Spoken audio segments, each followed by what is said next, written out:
Nasunog na yung armature tapos nadamay pa yung stator niya.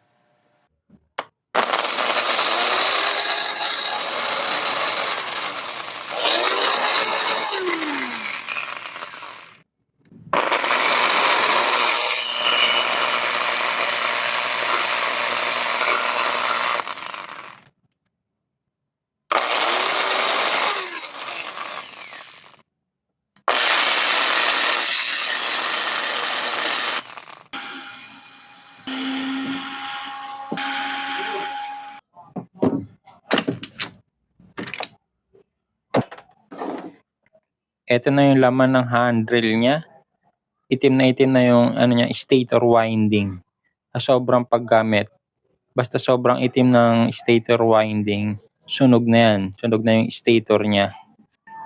Una kasing nasusunog yan yung armature. Tapos kapag pinilit, alam ng sunog yung armature, madadamay na rin yung stator winding.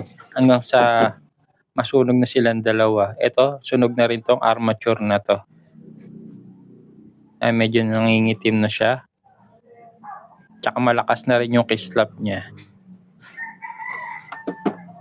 Ito yung stator winding niya, itim na itim, nadamay na.